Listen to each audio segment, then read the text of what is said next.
નમસ્કાર નમસ્કાર નમસ્કાર વિદ્યાર્થી મિત્રો, વિદ્યાકુળ પર આપ સૌનું હાર્દિક હાર્દિક સ્વાગત કરવામાં આવે છે. જી હા, બોર્ડની પરીક્ષા નજીક આવી રહી છે અને બાળકોના દિલમાં થોડુંક ધગધગ ધગધગ ધગધગ ધગધગ થતું છે. અને આ ધગધગને દૂર કરવા માટે સાહેબ સફળતાની 5 ચાવીઓ હું લઈને આવ્યો છું. રાઈટ, કે કઈ રીતે કેવી રીતે એડજસ્ટ કરવાથી સાહેબ આપણને સફળતા પ્રાપ્ત થાય છે. ઠંડા દિમાગથી સોચવાથી કઈ રીતે આપણે આગળ વધી શકાય છે, એની સરસ મજાની 5 ચાવીઓ હું લાવ્યો છું. અંત સુધી વિડીયો જોજો અને મારા ભાઈ તમારા મિત્રો સુધી શેર અને સબસ્ક્રાઇબ કરવાનું ભૂલતા નહીં. રેડી? સૌપ્રથમ જો હું વાત કરું તો સાહેબ સમયનું વ્યવહારુ આયોજન. ઘણા છે ને એક દાખલાની પાછળ છે ને ઘણી મિનિટો કાઢે છે અને જે દાખલાની પાછળ ખરેખર મહેનત કરવાની હોય ને એની પાછળ એ લોકો મહેનત જ નથી કરતા.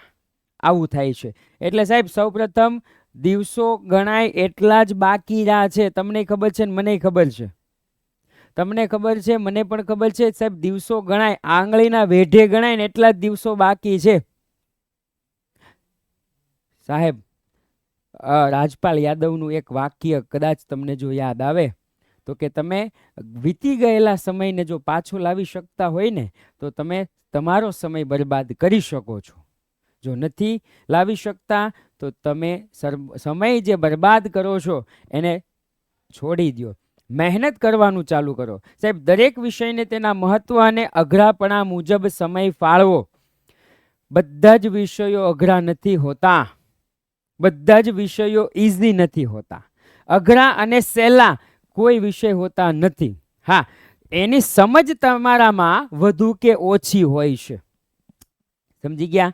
એટલે સાહેબ ઘણાને પ્રેક્ટિકલ સબ્જેક્ટ છે થોડા અઘરા લાગતા હોય, ઘણાને એકાઉન્ટ ઇઝી લાગતું હોય, સ્ટેટ અઘરું લાગતું હોય, તો એ સમય મુજબ તમે આખું પ્લાનિંગ કરો. ખાસ કરી અને એકાઉન્ટ અને સ્ટેટ જેવા જે વિષયો છે એને રોજની 2 કલાક પ્રેક્ટિસ માટે અનિવાર્ય રાખો સાહેબ. એટલે જ કહેવાય છે એકાઉન્ટનો એક જ અવાજ, જેમિસરનો અંદાજ. રેડી? રોજ 1 કલાક 1.5 કલાક તમે સમય ફાળવતા જાઓ મારા ભાઈ. રોજે જે પણ વિષય અઘરો. એવું નથી કે ધોરણ 12 પૂરતું જ આ સીમિત છે. કોલેજમાં પણ તમે આ કરી શકો છો. કોલેજની અંદર પણ તમે જાઓ તો કોલેજની અંદર પણ તમે આવી રીતના સમય ફાળવી શકો છો. રોજ એટલીસ્ટ તમને કંટાળો આવે તો અડધી કલાક સમય ફાળવો મારા ભાઈ. ખ્યાલ આવી ગયો?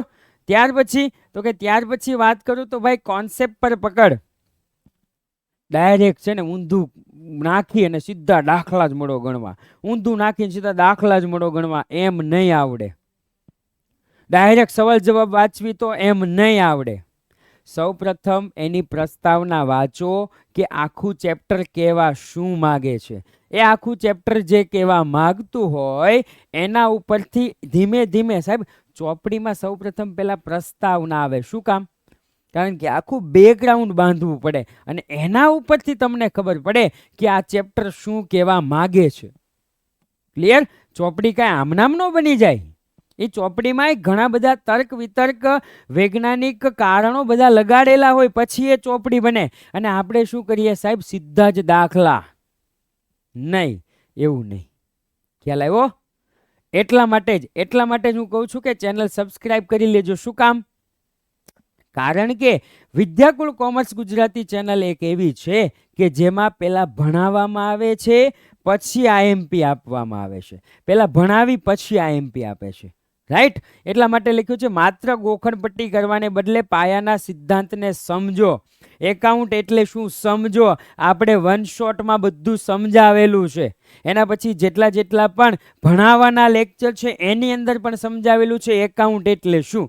જો એકવાર ડેબિટ ક્રેડિટના નિયમ કે એન્ટ્રી પાછળનું લોજિક સમજાઈ જશે તો એકાઉન્ટ છે ને એકદમ ઈઝી થઈ જશે સાહેબ. ગમે તેવો ફેરવીને દાખલો પૂછાયો હોય ને તો સરળતાથી ગણી શકાય. ઉધાર જમાના નિયમ જો તમને આવડી ગયા એટલા માટે જ હું ઘણી વખત કહું છું કે ધોરણ 12 ની અંદર સવાલમાં જે રકમ જમા બાજુ હોય જવાબમાં એ રકમ જમા બાજુ, સવાલની અંદર જે રકમ ઉધાર બાજુ હોય જવાબમાં એ રકમ ઉધાર બાજુ.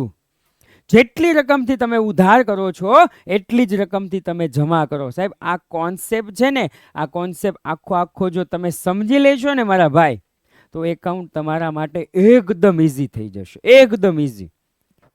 મેં જ્યારે વન શોટ અને બીજો ભણાવતો હોય ને ત્યારે આનો જિક્ર, આનો હું વારંવાર શું કહેવાય ઉપયોગ કરું છું. ત્યાર પછી તો કે ત્યાર પછી લખાણની શુદ્ધતા અને પ્રેઝન્ટેશન. સાહેબ તમે બહુ સાચું લખ્યું છે, એકદમ સાચું, તમે ક્યાંય ભૂલ નથી કરી. પણ તમારા અક્ષર જો વંચાય એવા નહીં હોય ને તો એ કાંઈ કામનું નથી. અને તમે ખોટું લખ્યું છે, પણ આમ જોતા એકી નજરે જોતા આપણે ખબર છે એક શોર્ટ્સ છે કે એકાઉન્ટના પેપરનું બ્યુટી પાર્લર, રેડી? એમાં તમે અક્ષર જો લખ્યું તો એને સાચું જ લખ્યું છે, પણ આ તો હું વાત કરું છું, રેડી? સાહેબ જોવાની કોઈ જરૂર જ ન પડે. બોર્ડની પરીક્ષામાં માત્ર સાચો જવાબ જ નહીં, પણ તે કેવી રીતે લખાયો છે તે પણ જોવાય છે. ખ્યાલ આવ્યો?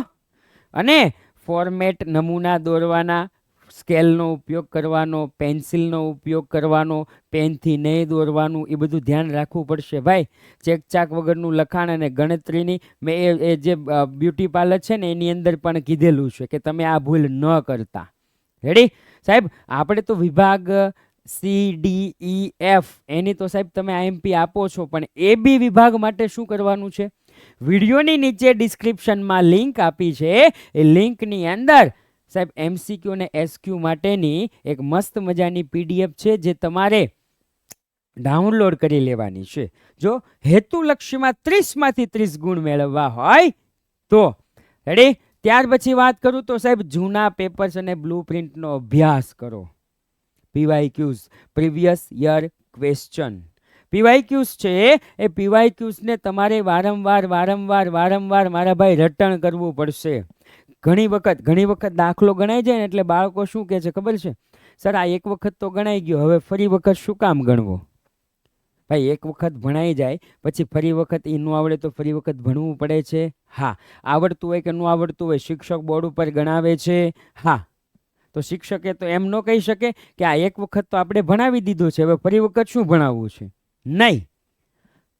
શિક્ષક જેવી રીતે ભણાવે છે એવી જ રીતના એક વખત જો દાખલો આપણો ગણાઈ ગયો હોય, ક્લિયર, તો એ જે દાખલો છે એને ફરી વખત ગણવાનો પ્રયત્ન કરવાનો, જેથી આપણો સમય ઘટે, એટલી સ્પીડ તમારી વધશે. સાહેબ છેલ્લા 5 વર્ષના બોર્ડના પેપર સોલ્વ કરવાથી આત્મવિશ્વાસ વધે છે, સાથે સાથે યુથના પેપર સેટ છે એને સોલ્વ કરવાથી પણ આત્મવિશ્વાસ વધે છે.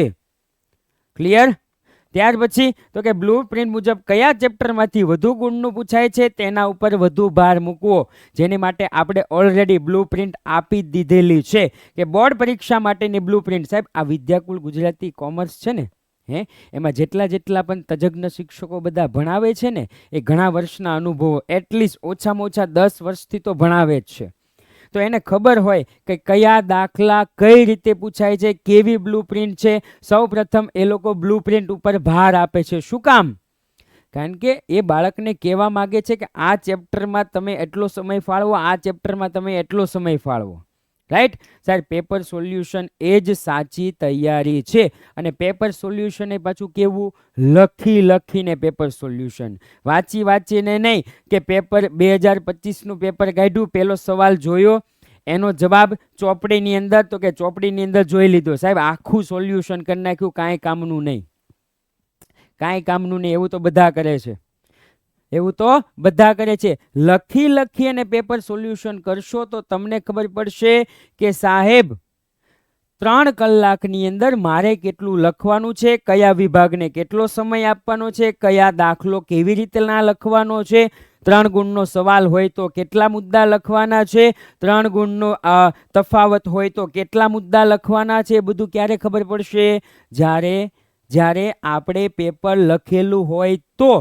જ્યારે આપણે મોઢે દાખલો ગણીએ છીએ ને ત્યારે આપણને 100% આવડી જ જાય છે. જ્યારે જાતે દાખલો આપણે જોઈએ છીએ ત્યારે 100% આવડી જ જાય છે. પણ એ દાખલો જો લખવાનો પ્રયત્ન કરો ને તો તમે ક્યાંક અટકશો જ. ક્લિયર? એ અટકો નહીં ને, એના માટે તમારે લખવાનું છે. બાકી વાંચે તો બધાનું આવડી જ જાય. ઘણા વિષય છે એવા થિયરિકલ સબ્જેક્ટ કે સર વાંચે તો યાદ આવી જાય, પણ પરીક્ષામાં બેસીએ ને ત્યારે સાહેબ મુદ્દા યાદ નથી આવતા. પરીક્ષામાં બેસીએ ને ત્યારે મુદ્દા નથી યાદ આવતા. એનું એક જ કારણ છે કે તમે વાંચ્યું છે, તમે યાદ રાખ્યું છે, પણ તમે લખવાનો પ્રયત્ન નથી કર્યો. જો ઘરે જાતે બેઠા લખવાનો પ્રયત્ન તમે કર્યો હોત તો તમારે છેલ્લે પરીક્ષામાં ગોથા ન ખાવા પડ્યા હોત. ત્યાર પછી હું વાત કરું તો સાહેબ માનસિક સ્વચ્છ અને હકારાત્મક અસરો રાખવી.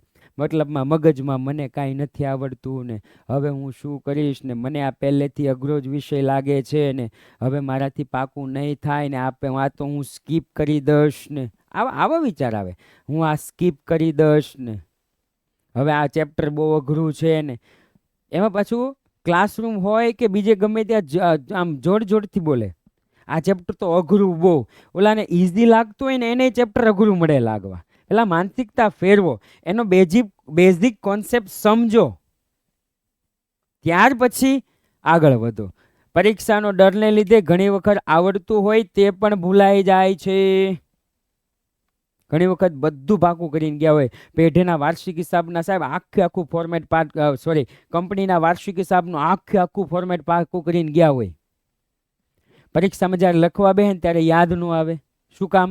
પ્રેક્ટિસનો અભાવ. બીજું, મગજની અંદર ગરી ગયું છે કે આપણને ફોર્મેટ યાદ નહીં રહેતો. આવું થાય. એટલે કહું છું લખીને પ્રેક્ટિસ કરશો તો એક્ઝામ બોર્ડની અંદર વર્ગખંડની અંદર બધું જ આવડશે. કારણ કે જ્યારે તમે લખો છો ને ત્યારે તમારું આખું મગજ લખાણમાં હોય છે, બીજે કાંઈ ભટકતું નહીં હોય. તમે જોઈ લેજો. તમે લખશો ને, મારે લખવું હોય ને પરીક્ષાના ડરને લીધે ઘણીવાર આવડતું નથી તો 2 ઇન્દ્રિયો કામ કરતી હોય. એક તો આપણું મન, એક આપણો હાથ. પરીક્ષાના ત્યારે બીજે મગજ ન હોય. જ્યારે તમે વાંચવા બેહો ને પરીક્ષાના મગજને તો તમારી આંખ બીજે ફરતી હોય. એટલા માટે હું કહું છું વિદ્યાર્થીઓને સાહેબ કહેવાનું કીધું છે કે પૂરતી ઊંઘ લો, શાંતિથી ઊંઘ લો, પૌષ્ટિક આહાર ખાવ અને મનને શાંત રાખો. થોડી મેડિટેશન અને હળવી કસરત કરો. કેવી? એકદમ હળવી કસરત કરો. ખ્યાલ આવી ગયો? આટલી વિગતનું જો ધ્યાન રાખશો તો જરૂરથી સફળ થાશો ને થાશો જ. શેમાં? કોઈ પણ વિષયની વાત કરું છું સાહેબ. એટલે જ કહેવાય છે કે એકાઉન્ટનો એક જ અવાજ, જેમિસ સરનો અંદાજ. આ સાથે જ આજનો આ વિડીયો પૂર્ણ જાહેર કરું છું. પરંતુ ભૂલતા નહીં તમારા મિત્રો સુધી શેર કરવાનું, લાઈક કરવાનું અને ચેનલ સબસ્ક્રાઈબ કરવાનું. જય હિન્દ, જય ભારત.